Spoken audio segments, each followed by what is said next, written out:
Senhoras e senhores, boa tarde. Pedro, tudo bem? Boa Tudo bom, cara? tarde. Tudo jóia. Sejam bem-vindos aí a mais uma live Oxigênio. Hoje mais uma edição da live. Eu já perdi até a conta de tantas lives que a gente fez aqui. Mas, novamente, como todas as lives eu falo isso e hoje não poderia deixar de falar, mais uma live super especial com um convidado aí, super parceiro do Oxigênio. E um assunto super legal que a gente vai comentar. Como de costume, eu sempre deixo aqui 3 minutinhos. Às 17h04 a gente vai iniciar aqui com todo o conteúdo. E nesse momento, para a gente se conhecer aqui, quem for entrando, vamos colocando aqui nos comentários um pouquinho do nome de vocês, da empresa, se foi empresa, se foi startup. Boa tarde, ó, o Ricardo Tonon já entrou aí. Tonon, boa tarde. A gente esquentando os tambores aqui.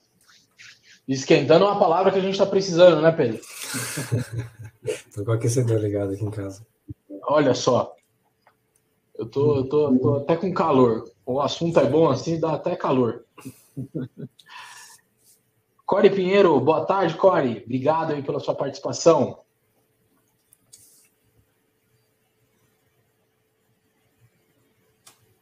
Daniel, fala Daniel, boa tarde, obrigado pela participação. Olha lá, o Core já fez lá, adorei Core, já fez uma propaganda, hein? Carro em dados, Autotex, São Paulo. Show! Alessandro, boa tarde, Alessandro. Daniel, advogado. Oh, que legal, galera da advocacia participando com a gente aqui. Roberta, boa tarde. Smart Tech, inicialização. A Adriele eu conheço. Olha só. Adriele, Sérgio Brandão. Mas me conta um segredo, Pedro. Você trouxe o fã-clube aí? Não, que isso, a Adriele trabalha comigo, é da minha equipe. Eu obriguei a assistir, né? Não, eu falo dessa coisa de fã-clube que a gente teve um alto número de inscritos aqui, então vai ser muito bacana. Caroline, Luiz, boa tarde, gente. Obrigado aí pela participação de vocês. Mais um minutinho a gente começa a nossa live aqui com o nosso convidado de hoje, Pedro Chafa. Eu treinei, Pedro, para falar esse nome, para não errar. Fiquei aqui treinando o dia inteiro, falei, eu não posso errar. Agora é só falar o nome do escritório, né? Agora vai ser, já a gente fala isso daí, né? Tá. A Fernanda, head jurídica da Yes Incorporadora. Seja bem-vinda à live, Juliana. Boa tarde. Poxa, eu falei 4 minutinhos que eu deixar voou aqui, hein? Já. Que bom conhecer vocês aqui, pessoal. Mesmo no network online aqui, é super importante para a gente conhecer um pouquinho de vocês. Já deixando um recado que eu ia deixar no final, mas eu já adianto aqui. Ao final desse encontro aqui, a gente disponibiliza uma plataforma para vocês pontuarem um pouquinho sobre o nosso evento, né? Fazer uma avaliação sobre o evento, sobre as possíveis, o assunto lidado, como que foi toda a dinâmica, tá bom? Então, ao final, a gente vai soltar um pouquinho dessa pesquisa aqui. Como combinado, nosso tempo já deu aqui, já vamos iniciar. Então, gente, é um prazer recebê-los aqui hoje. Novamente, Pedro, obrigado.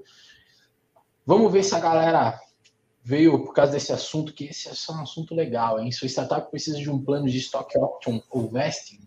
E será, Pedro, que a galera está precisando? 90% não precisa. Olha só. Sou Caio Santos, analista de inovação aqui na Oxigênio Aceleradora. A Oxigênio é uma aceleradora de startups da Porto Seguro. Para quem não conhece a Oxigênio ainda, está aqui, eu vou deixar um pouco o nosso QR Code no canto inferior, do lado direito da tela. A gente já está no nosso 14º ciclo de aceleração.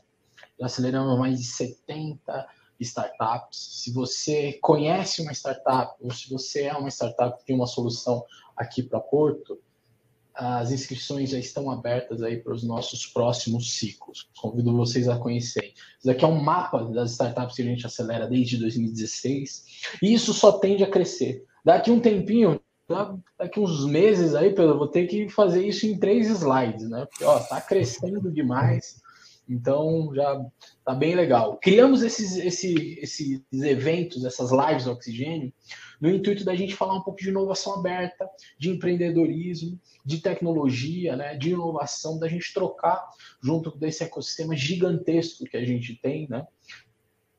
A gente trocar essas informações e trazer um assunto que seja relevante para você startup, para você empreendedor ou para você empresa.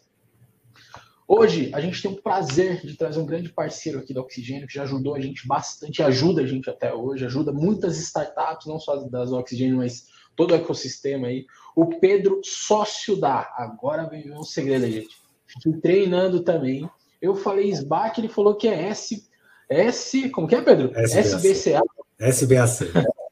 SBAC Advogados. Professor de Direito da INSPER também. Pedro, novamente, cara, obrigado por aceitar aí esse bate-papo com a gente. Vou deixar aqui, vou colocar sua apresentação aqui. E, cara, só queria agradecer aí. Eu acho que vai ser um assunto bem legal aí para falar com a galera hoje, né? Eu que agradeço aí, antes de tudo, Caio, o pessoal da Oxigênio também, pela parceria e todas as vezes vocês abriram as portas aí para eu poder falar. Então, de novo, mais uma vez, obrigado e vamos começar, né? Vamos lá. Bom, então, pessoal, o que eu trouxe para vocês hoje? Eu quero falar meio rápido para sobrar um tempo depois para tirar dúvidas, que eu prefiro até uma troca de ideias do que simplesmente uma apresentação pura e simples. Então, vamos lá. Então, eu vou começar diretamente falando sobre quais os motivos de você ter um Stock Options Plan, né? Os 2 grandes motivos para você ter qualquer tipo de SOP são a atração e a retenção de talentos. A atração é aquela coisa básica. Você tem alguém que você precisa contratar, que você não conseguiria contratar pelo valor de mercado, então você não consegue pagar o salário daquela pessoa. E aí você, em vez de pagar um bom salário, em vez de competir com o mercado por um salário, você vende um sonho para essa pessoa, né? Você dá uma participação na sua sociedade, uma participação futura, que essa pessoa um dia vai poder transformar em dinheiro. A outra forma de você utilizar o SOP é para fazer a retenção dos talentos que você tem na empresa. Então, em vez de você pagar bônus anuais, pagar em dinheiro essas pessoas, você pode dar participação para elas ou vender a participação da empresa com um desconto. Mas é preciso que a empresa de vocês tenha algum tipo de liquidez da participação para que essa entrega de participação faça sentido para as pessoas. Se alguém, só uma coisa que eu vou pedir, assim, se alguém não estiver entendendo alguma coisa, um ponto, quiser tirar uma dúvida, principalmente, não estou entendendo o que é uma palavra ou outra, pode escrever no chat que eu dou uma olhada e vou dando uma resposta rapidinho para vocês. Tá? Então, aí eu vou focar mais no tipo de SOP, né, feito para startups, aquela SOP bem inicial, quando você está buscando talentos ou quando você precisa contratar essas pessoas que você não consegue. E a gente tem 2 formas de utilizar de fazer essa implementação. Uma é um modelo individual, ou seja, é uma negociação caso a caso. Eu sei quem eu preciso contratar, eu tenho essa pessoa já em mente, e eu negocio diretamente com ela como é que vai se dar essa aquisição de participação dela no meu modelo. O outro modelo é um modelo coletivo, ou seja, eu crio uma regra geral de SOP para que todas as pessoas dentro da minha empresa, ou aquelas pessoas que estejam acima de um cargo X, ou uma área específica da minha empresa, possam participar. Então, com esse modelo coletivo, eu não negocio caso a caso. As regras são gerais, e o que eu negocio com as pessoas são os prazos e os valores. Tá? A forma de entrada da pessoa na sociedade, isso eu não negocio. Só no individual. No individual, eu consigo fazer planos muito mais customizados, né? Ou seja, eu consigo ir e olhar o caso específico daquela pessoa, como é que eu vou implementar. Eu estou falando tudo isso e depois eu vou explicar melhor como é que funcionam essas ferramentas, como essas coisas são implementadas. Depois, quando a gente vai falar do modelo individual, então o que eu tenho? eu tenho uma pessoa que eu preciso trazer para um cargo-chave da minha sociedade, eu sei que aquela pessoa tem uma importância para mim, para o meu negócio agora, mas que ela vai ter também uma importância no futuro, e eu consigo utilizar o SOP para colocar essa pessoa dentro da minha sociedade, para fazer com que ela esteja lá e que ela se dedique como melhor ou até mais do que ela se dedicaria normalmente.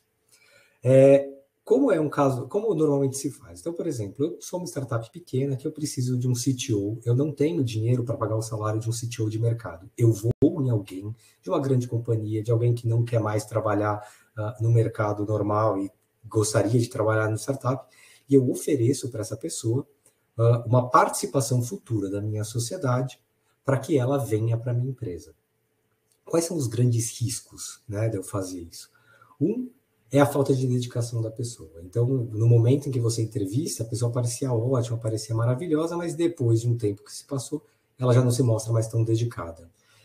Outro problema, problemas de relacionamento. Então, a pessoa não consegue lidar muito bem com funcionários, ela não tem o perfil correto que você imaginava. Esse também é um problema grave. O outro problema de metas subjetivas ou inaplicáveis é assim: quando eu faço um SOP, normalmente eu coloco metas para essa pessoa. Então, pode ser uma meta de tempo, por exemplo, 4 anos, 5 anos, 10 anos trabalhando comigo. Mas eu posso colocar também metas de entrega. Então, se eu vou contratar alguém de tecnologia, um CTO, alguém que tem essa importância, essa característica, eu posso falar para a pessoa: olha, você vai receber a participação quando você me entregar a plataforma XYZ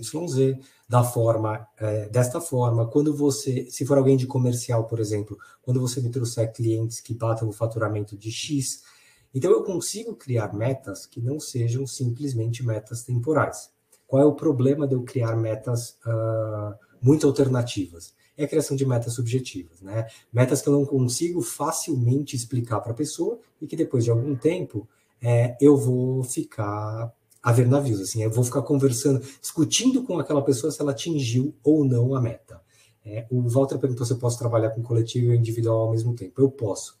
Eu posso ter o modelo individual para pessoas muito chaves, em que aí eu dou participações maiores, metas mais agressivas, discussões diferentes de como essa pessoa vai adquirir a participação, e posso ter um modelo coletivo como uma regra geral para a maior parte dos meus funcionários. Isso em startups, normalmente em startups que já estão com um porte maior, tá? Em startups pequenas, dificilmente você vai ter um modelo coletivo, porque você não vai ter tanta gente assim, mas é bom você já saber como funciona. E outra preocupação que as pessoas têm que ter é o excesso de diluição dos fundadores. Muitas vezes as pessoas fazem os controles da ação de participação, né, de entrega de participação, num Excel. E elas esquecem de fazer contratos bem feitos, de ter um controle de cap table, e aí o que acontece? Depois de um tempo, o fundador começou a prometer tanta participação para as pessoas que a participação dele é extremamente diluída. E quando ele vai buscar um investimento, ele não tem uma participação relevante para conseguir negociar com o investidor. Então, essa dor de cabeça de diluição de fundadores é uma coisa real, é uma coisa que a gente vê muito com empresas iniciantes, com pessoas que nunca tiveram contato com esse modelo de SOP e que decidem começar a trocar a participação delas como se fosse balinha na padaria, né? Então, o cara veio aqui e fez um programa para mim, eu dou um pouquinho de participação. O outro veio aqui e me ajudou com a administração, eu dou um pouquinho de participação. E aí, no final, você tem um cap table, né? Uma distribuição de participação extremamente diluída, extremamente diversificada. E aí isso pode atrapalhar muito no futuro da empresa.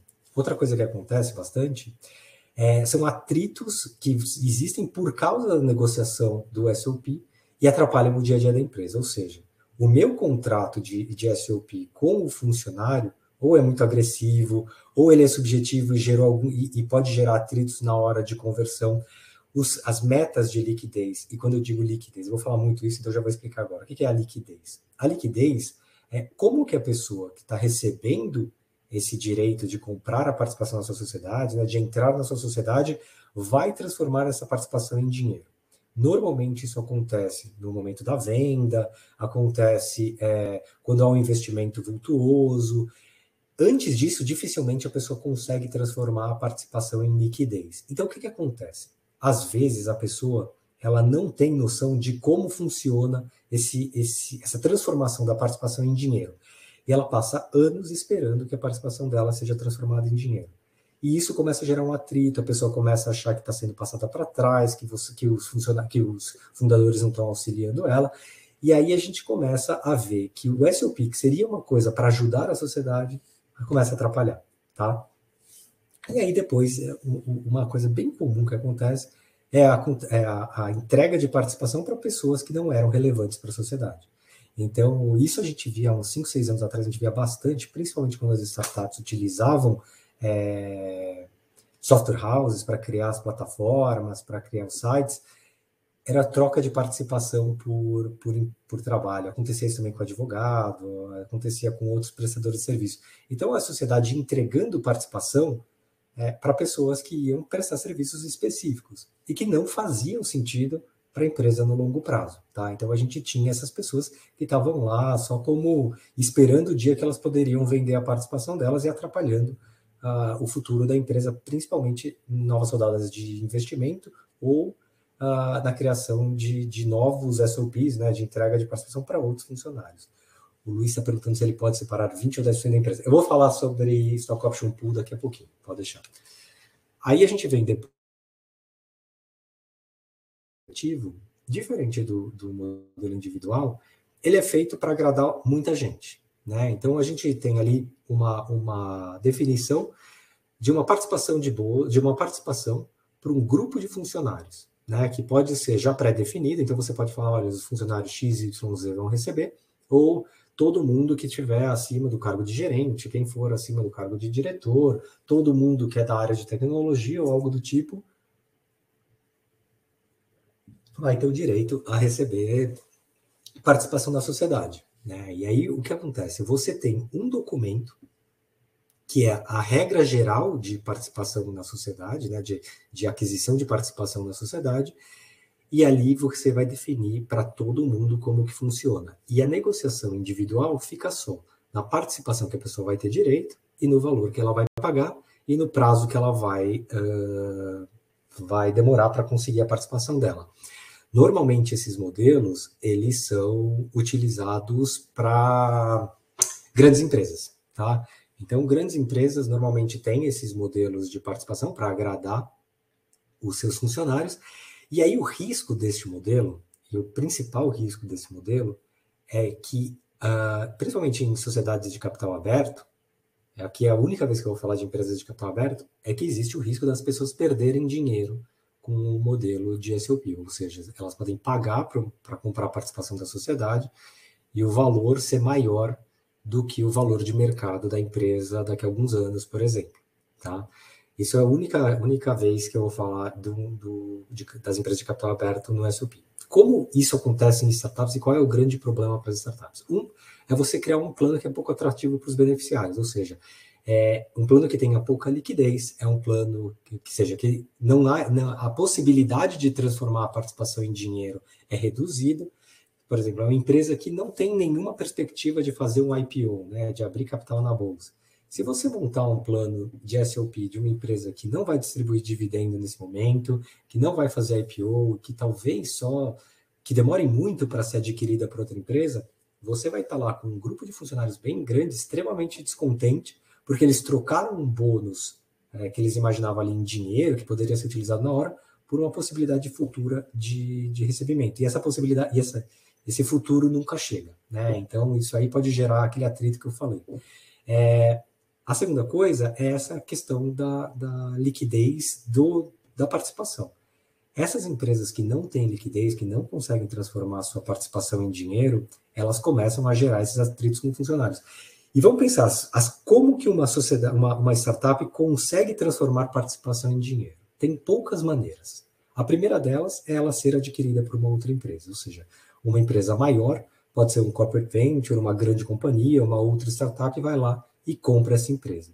Se ela comprar 100% da empresa, aí a gente tem um evento de liquidez e as pessoas, 100% da empresa não, ou pelo menos o controle da empresa, a gente pode definir isso como um evento de liquidez e as pessoas que foram beneficiadas pelo plano podem receber em dinheiro a sua participação. Esse é o primeiro modelo. A segunda forma é fazer o IPO da empresa, né? Então, quando a empresa abre o seu capital, as pessoas que receberam participação vão poder vender a mercado as suas ações no momento em que a empresa abrir o capital na bolsa. E a terceira forma é aquela tradicional, é o que as empresas normalmente deveriam fazer, que é a distribuição de dividendos, né? Só que o problema é que a distribuição de dividendos em startup não ocorre, é muito rara. Então, a gente quase que esquece esse modelo e a gente pensa só na compra e venda ou na abertura de capital da sociedade, tá? A outra coisa que pode gerar um problema grande é que muitas vezes, quando as empresas vão implementar um sistema de SOP, elas olham para os funcionários e elas veem os funcionários como inimigos. E aí o que elas fazem? Elas criam esses modelos em que elas dão participação para esses funcionários, para esses colaboradores, mas ao mesmo tempo elas colocam diversas regras dentro desse plano que criam uma possibilidade de recompra da participação dessas pessoas e invalidam o plano. Ou seja, várias pessoas que são beneficiadas, no final, não vão ter nenhum benefício real. Por quê? Porque a empresa tem um monte de instrumentos escondidos dentro da sua regra de implementação que podem fazer com que ela compre de volta a participação dessas pessoas por valores assim super baixos, às vezes até pelo valor em que a pessoa adquiriu. E isso começa a gerar atritos com as pessoas que já estão dentro do plano. Ou seja, se você começa a tirar participação de sócios que adquiriram a participação dentro de um plano de SOP e vai retirando, e as outras pessoas vão vendo, tem aquele famoso rádio peão, aí todo mundo começa a ficar descontente, tá? E aí a última coisa é a insatisfação de investidores com o plano que foi criado. Então, normalmente, quando você vai criar planos coletivos de SOP, a gente sugere que você espere pelo investidor, para que o investidor te ajude e ele implemente esse modelo. A não ser que você não busque investidores. Existem diversas startups bootstrap que não precisam de investidor. Mas, normalmente, os investidores eles podem pedir para você renegociar algumas questões do seu SOP com os funcionários. Tá? Isso pode dar uma grande dor de cabeça. Falando um pouco agora do famoso vesting e do famoso cliff. Né? O vesting, distribuição de dividendos é igual a divisão de lucro. Sim, exatamente, Luiz. O vesting e o cliff. O vesting e o cliff são as duas ferramentas que a gente tem para definir como se dá a aquisição da participação pelos funcionários. Então, o vesting é aquele período temporal que você fala, olha, você vai demorar 4 anos para receber a participação. E vai receber X% em cada ano. E é isso. Não tem grandes diferenças disso para uma opção normal de compra. O vesting é simplesmente um termo que a gente utiliza e não tem nenhuma coisa muito importante no vesting em si, tá? O vesting, ele é só a ferramenta, só o nome que a gente dá para o formato que a participação é adquirida. Então, é o tempo que vai passando para que se dê a aquisição da participação. O cliff é um pouco mais interessante, né? Então, vamos pensar, a gente tem eu vou daqui a pouco eu vou falar de como se dá um vesting tradicional, mas eu vou adiantar um pouco aqui para explicar melhor. Então, vamos combinar que eu tenho um funcionário, um colaborador, e eu vou dar uma participação da minha sociedade para ele. Eu quero que essa pessoa fique na minha sociedade, fique trabalhando para mim por pelo menos 5 anos. Eu acho que durante 5 anos ele vai ser essencial para o meu negócio. Mas eu tenho certeza que ele é importante demais nos 2 primeiros anos, e eu não quero que ele saia de jeito nenhum durante esses 2 primeiros anos. Então, o que eu combino com ele? Eu vou dar 10% de participação para ele. Só que eu vou dar 10% de participação em 5 anos. Eu vou falar para ele, olha, vai ser 2% por ano.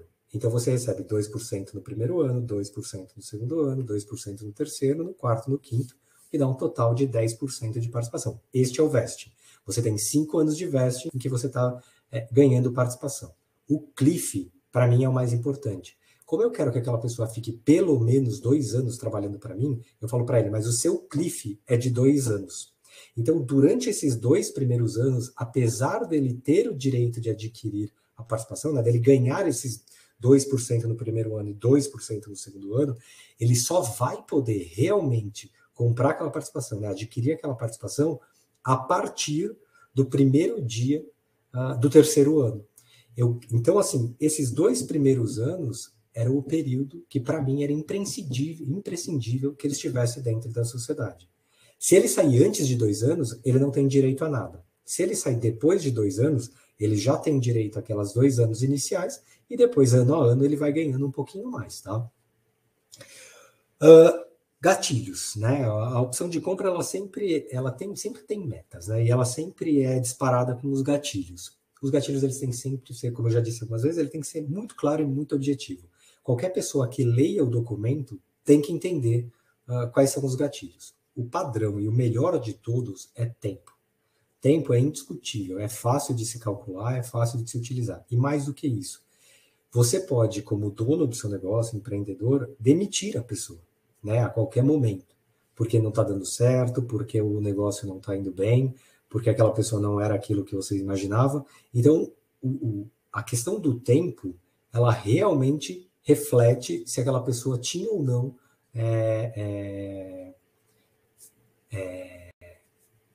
condições de trabalhar com você, né? Condições de ser o seu sócio.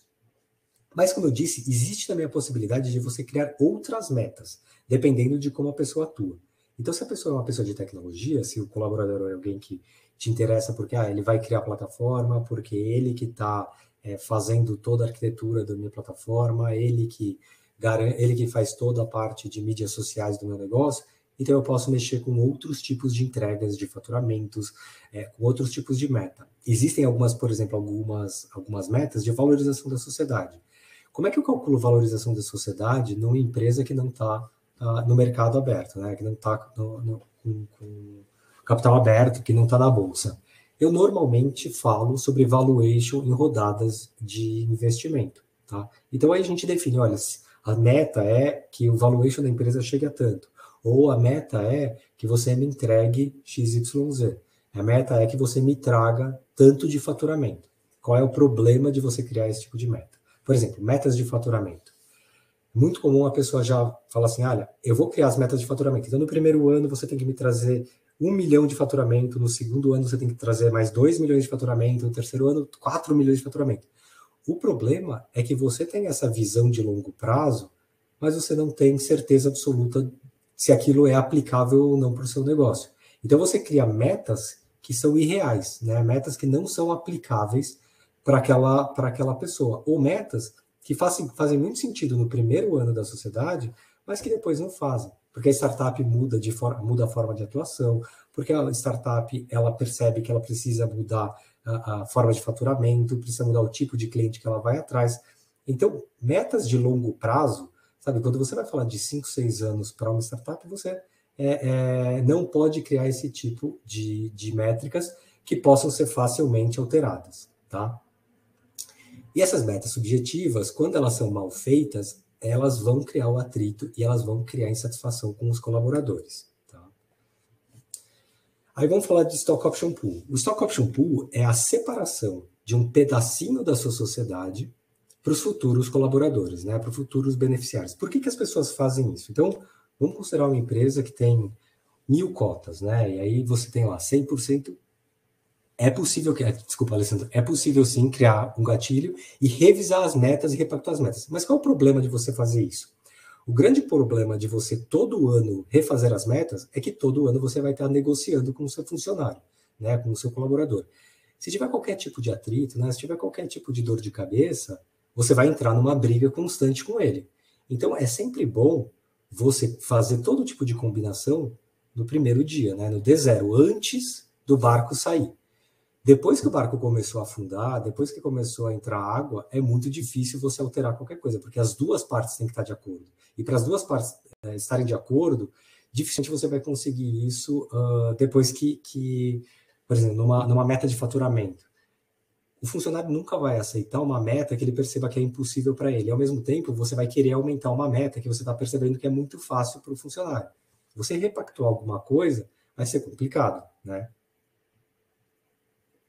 Então, a gente recomenda que, sempre que possível, você utilize tempo, né, o prazo.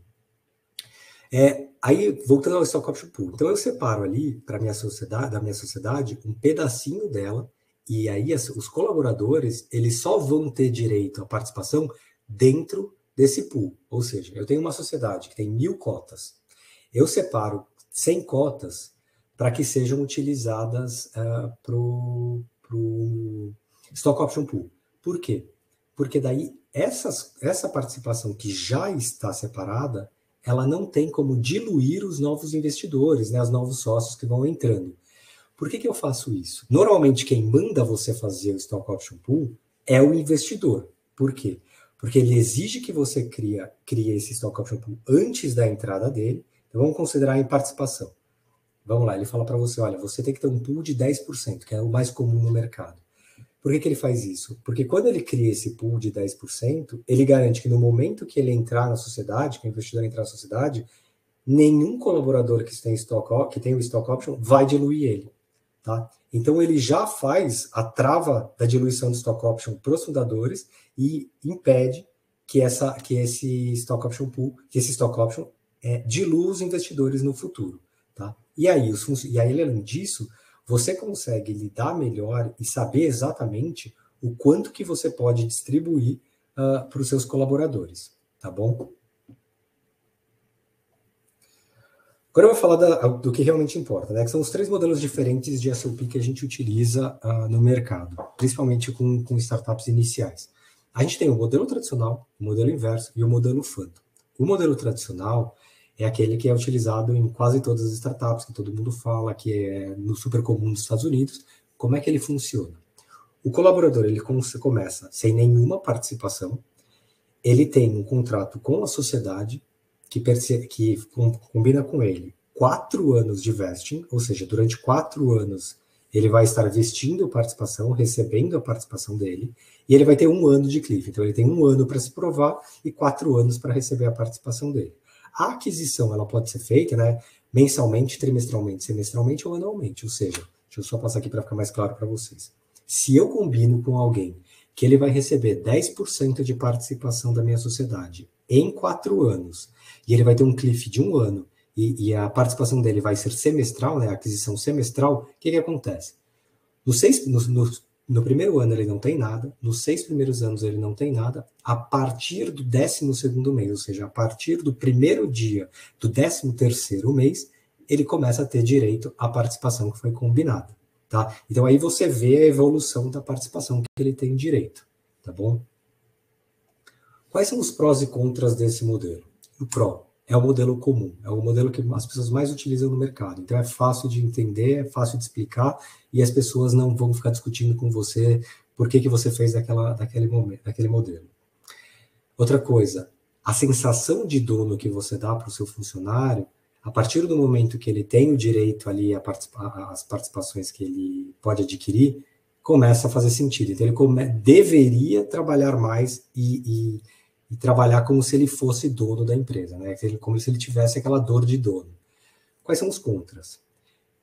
Aqui a gente não tem nenhuma alteração no risco. Deixa eu só voltar a explicar uma coisa para vocês.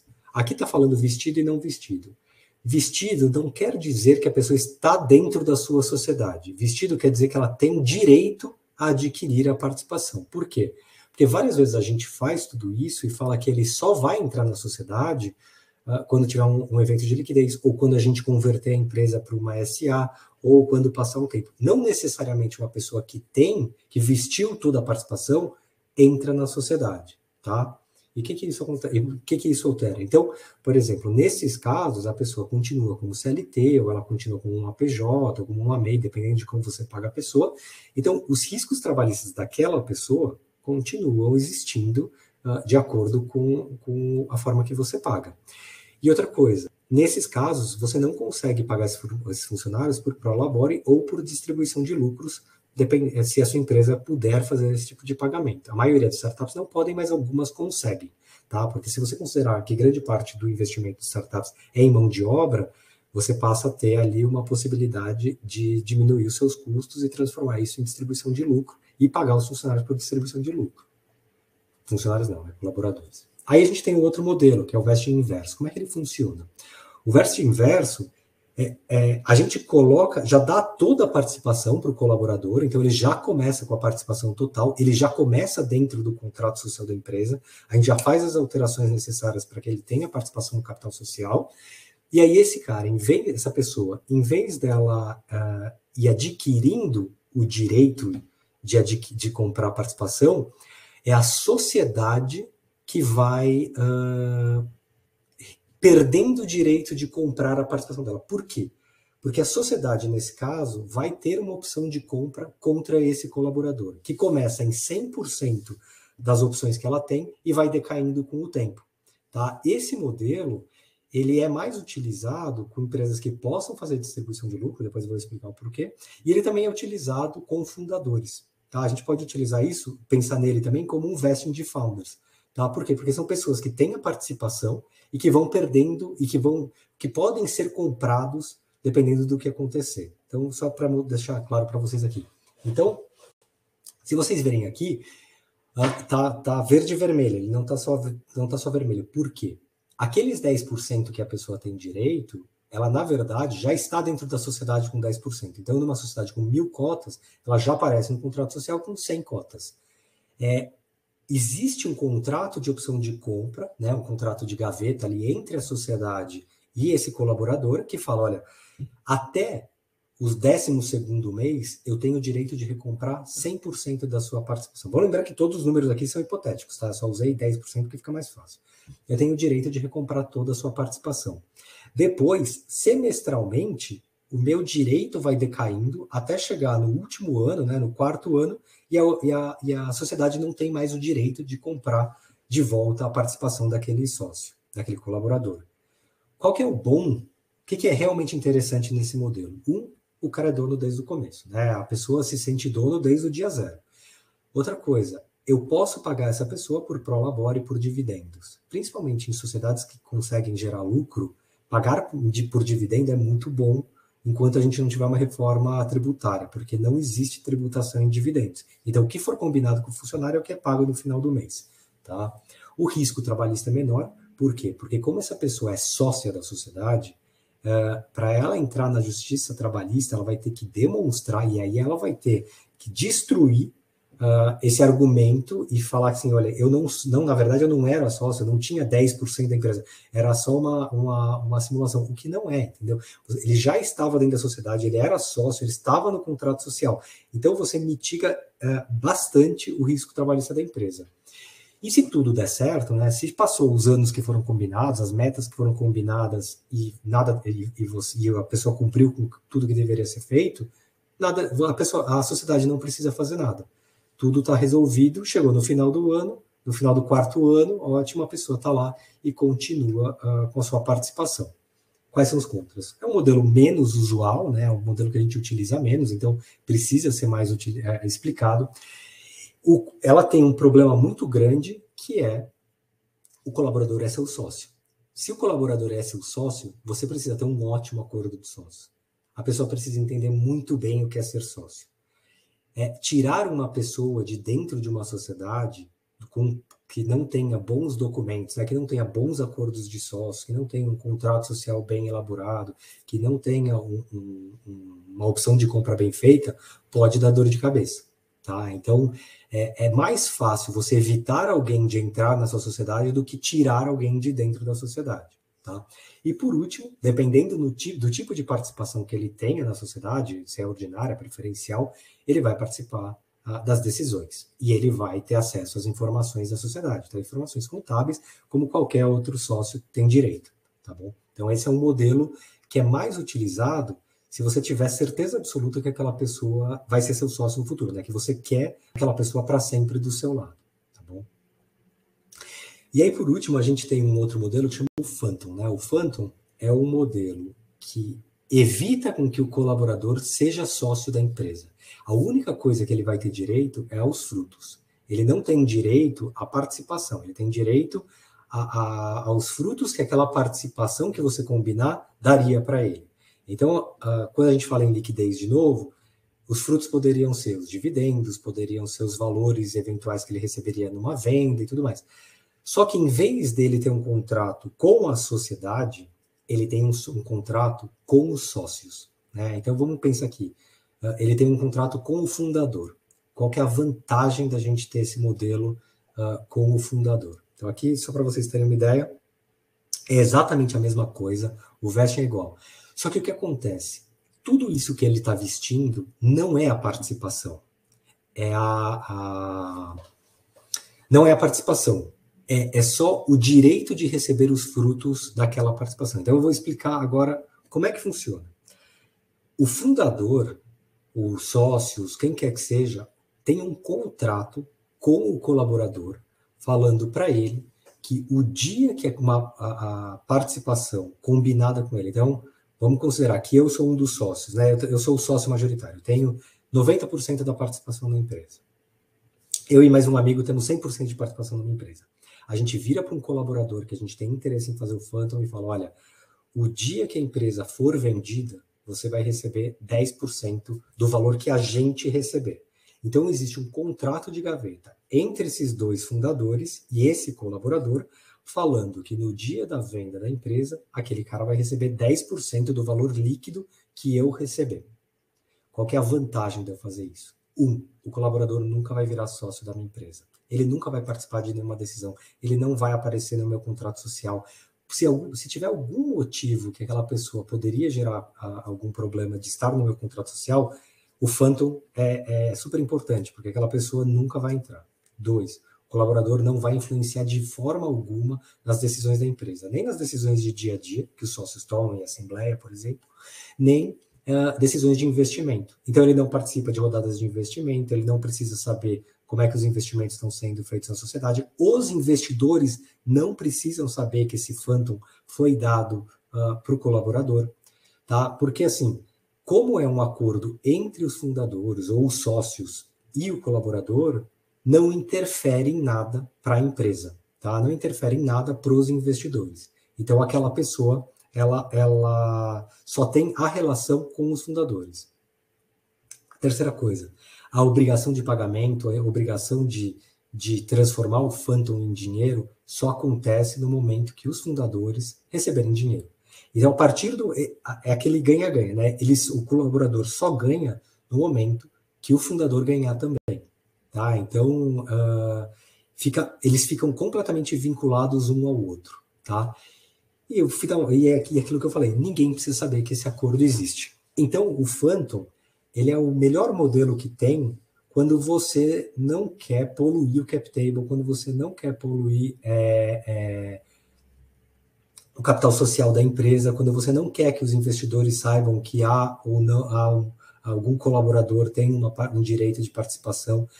E esse modelo, ele é muito legal, principalmente quando você... a única coisa que você queria dar para o sócio, né, para o colaborador, é um bônus, é o dinheiro. E aí isso fica muito claro para aquela pessoa. Olha, eu estou te dando um dinheiro futuro, eu não estou te dando participação na minha sociedade. Eu estou te dando o direito de colher os frutos da minha sociedade um dia quando der certo, tá bom? Quais são os contras? É um modelo pouquíssimo usual. Tá? Explicar para o colaborador como funciona é complexo, montar este modelo é complexo, e explicar para o advogado do colaborador também pode dar dor de cabeça. Tá? Outro problema muito grande, necessariamente vai ter uma bitributação no momento da distribuição dos frutos. Né? Então, o que acontece? Quando a empresa é vendida e o fundador vende a participação dele, né, para um comprador, ele vai pagar um imposto naquela primeira venda. No momento que ele vai fazer o repasse para o colaborador, há um novo imposto. Tá? Então, para o colaborador, há uma bitributação. Para o fundador, é indiferente. Uma outra vantagem que eu esqueci de falar é que, naturalmente, o colaborador que recebe o Phantom é diluído na mesma proporção do fundador. Então, se o fundador fez o acordo com... Os fundadores fizeram um acordo com o colaborador quando eles tinham 100% da empresa, e depois de várias rodadas de investimento eles passaram a ter 20% da empresa, o colaborador só vai ter direito à participação que o fundador tem. Então, só aqueles 20% que eles têm no momento da venda. Tá? Então, a diluição é automática e não precisa ser não precisa ser calculada e nem precisa ser algo explícito para o colaborador. A questão da bitributação funciona assim, Fernanda. No momento que eu vendo a minha participação, eu sou o fundador e você, Fernanda, é a colaboradora que recebeu o Phantom, quando eu vendo a minha participação para um comprador, nessa operação eu tenho um ganho de capital e aí eu pago o imposto. Quando eu vou fazer o repasse do direito que você tem, que você tenha 5%, você tem direito a 5% de tudo que eu ganhei na minha empresa.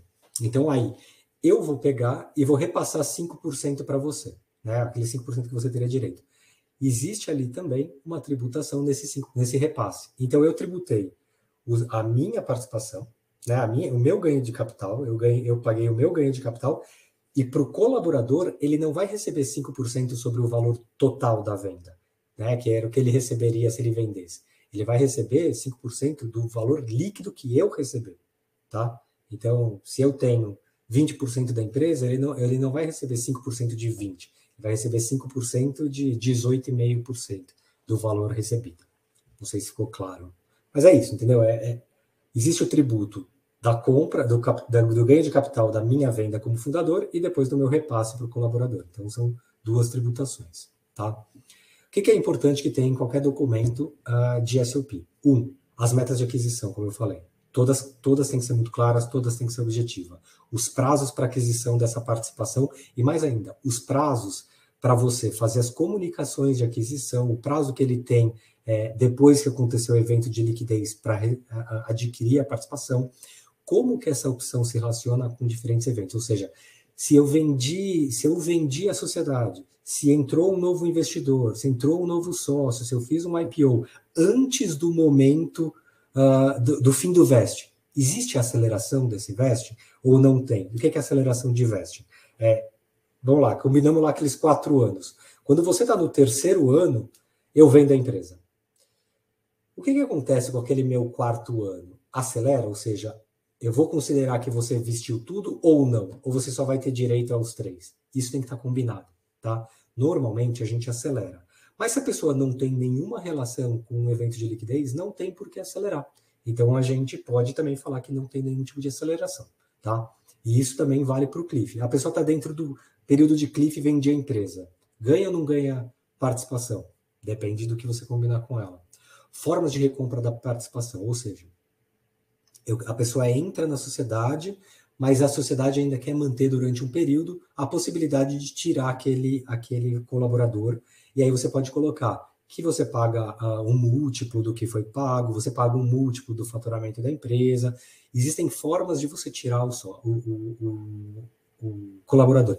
E por que é importante ter isso em alguns momentos?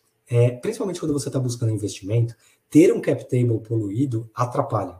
Então, você criar instrumentos para recomprar os seus colaboradores, né, ou outros sócios, pode fazer com que os seus investimentos sejam feitos de maneira mais fácil, tá? Punição ao colaborador. Esse aqui é um dos pontos principais, né? Como é que ele perde o vesting, né, o direito de aquisição, pode ser parcial ou total. Quais são os motivos que podem levar à perda?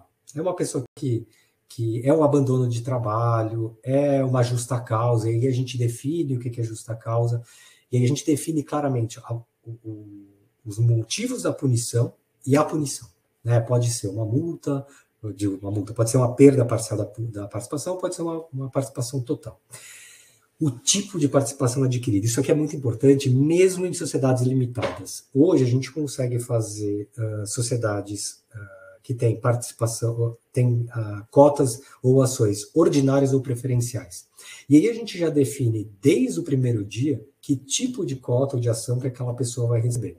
E normalmente a gente vai colocar que ela tem direito a ações ou cotas preferenciais sem direito a voto, porque daí ela não vai interferir no dia a dia da empresa. Tá? Então a gente já deixa definido desde o dia 0 como que ela vai entrar, com que tipo de participação ela vai entrar na sociedade. E no final, a gente define se há ou não o pagamento de um valor pela participação. Ou seja, ela vai pagar R$1 por cota, que é o que eu faço quando eu faço normalmente a negociação individual, que é quase como eu estou te dando a participação, ou se é uma participação comprada, né? Que é o que é normalmente utilizado com grandes empresas, principalmente considerando as decisões do CARF, que falam ali que se você está dando a participação para o seu funcionário, isso aí pode ser entendido como um pagamento de benefício, de salário, né? E isso aí vai fazer parte dos cálculos trabalhistas, ou não, ou se é uma relação de mercado, e aí, como você deu só com desconto, não existe nenhum tipo de risco trabalhista. Eu vou correr mais um pouquinho, é o último slide para poder tirar mais dúvidas, tá? E eu não sei se pode ficar até depois das 6, mas aí a gente vê com o Caio. E aí, quais são os cuidados necessários, né? Para a gente tomar bastante cuidado no momento de montar o SOP.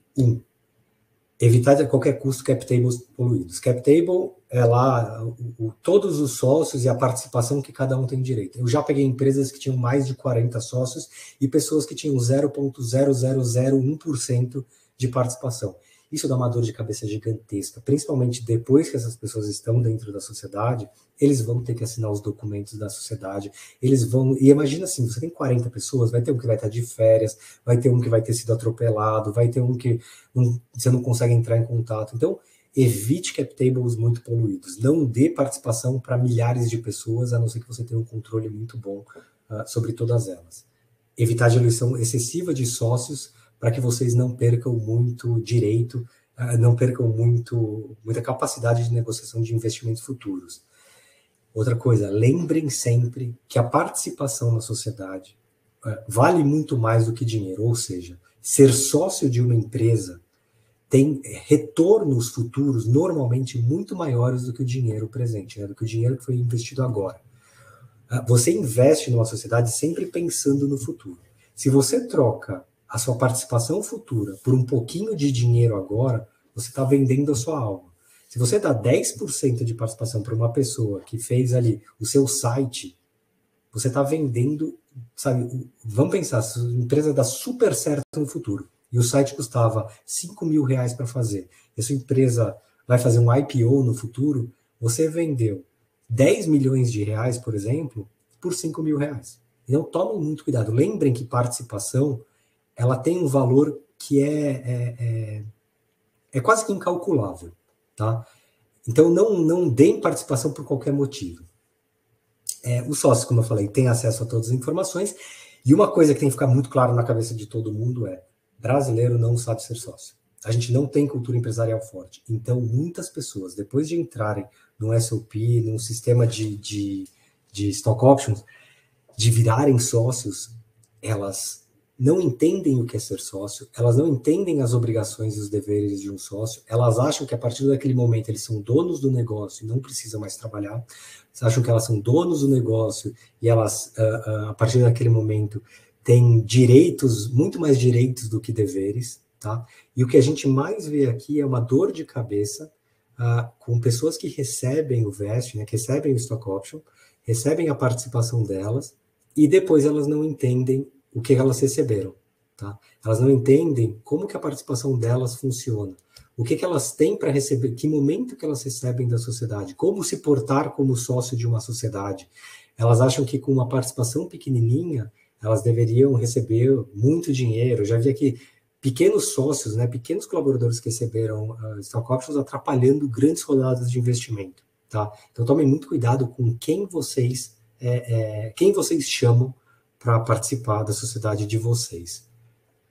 E aí, por último, eu deixei algumas perguntas para você ver se vale a pena ou não você montar um stock option para a sua empresa, né? Então, se você conseguir responder todas essas alternativas, você entende quais são os direitos e obrigações dos futuros sócios, você sabe, se você tem certeza que esses beneficiados com o plano de stock option, eles são insubstituíveis, ou seja, eles são essenciais para a empresa de vocês, eles têm você tem essa necessidade deles no longo prazo, eles sabem o que é ser sócio, eu estou implementando isso porque eu quero, porque eu acho necessário, ou a exigência de um terceiro, ou porque eu vi isso dentro de uma outra empresa e eu ouvi falar que é importante para uma startup ter stock option.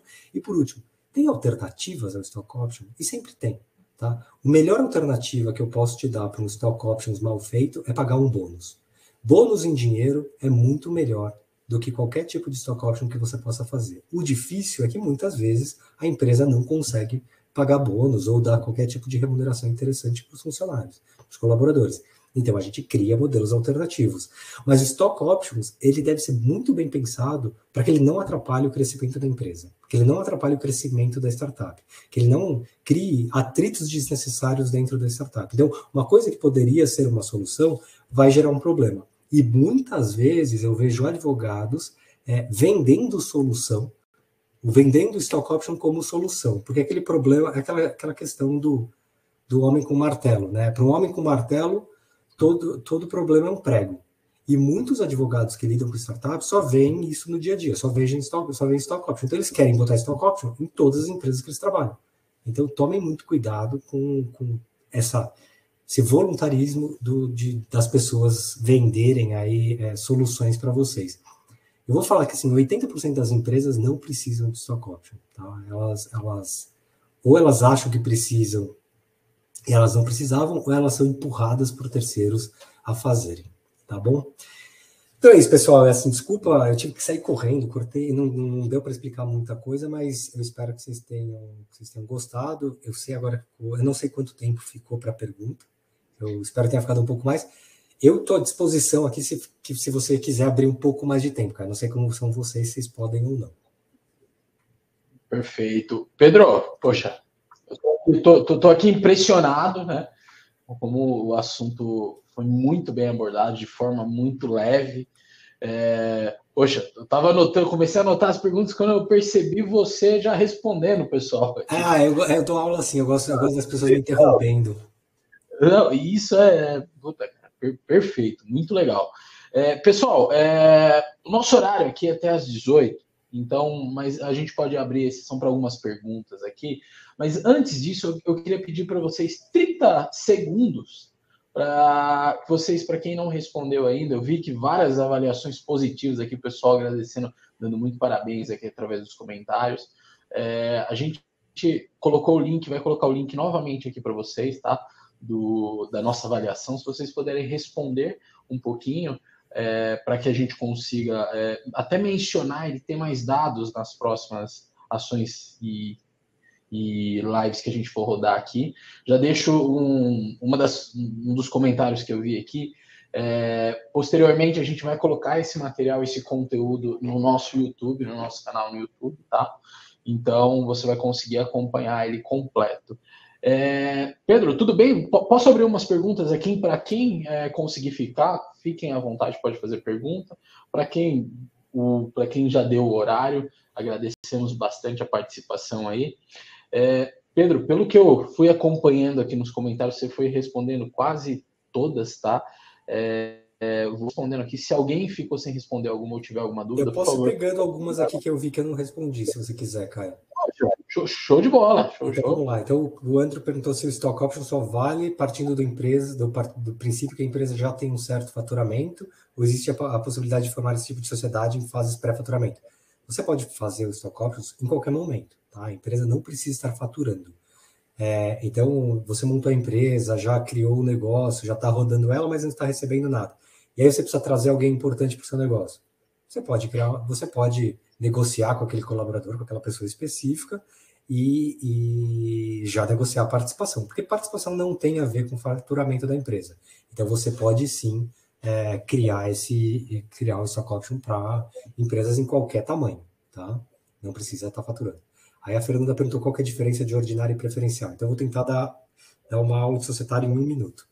Ações ordinárias ou cotas ordinárias são aquelas ações ou cotas que têm direito a voto e direito aos frutos, ou seja, elas obrigatoriamente têm direito a votar em decisões da empresa e devem receber os frutos da empresa. Ações ou cotas preferenciais, elas podem não ter direito a votos ou ter a restrição a alguns tipos de voto, e elas têm algumas preferências no recebimento de dividendos ou preferências quando a empresa é liquidada.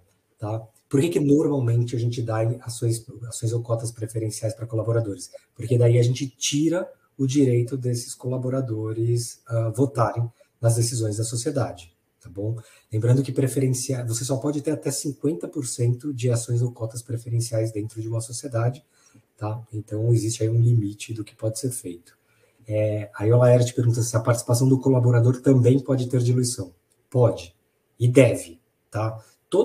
Uma coisa que eu esqueci de falar, mas que é importante que as pessoas comecem a fazer, porque eu vejo muitas pessoas no mercado, as pessoas fazendo de outra forma, assim, nunca negociem participação, ou seja, porcentagem. Você não está dando 1% da sua empresa. Negocie sempre os valores unitários. Então, eu estou te dando X cotas. Por quê? Porque aí, quando a empresa emitir essas cotas, ela automaticamente vai diluindo todo mundo que veio no passado. Então, quando você lida com o número de cotas, você facilita a vida de todo mundo que está calculando a participação das pessoas, tá?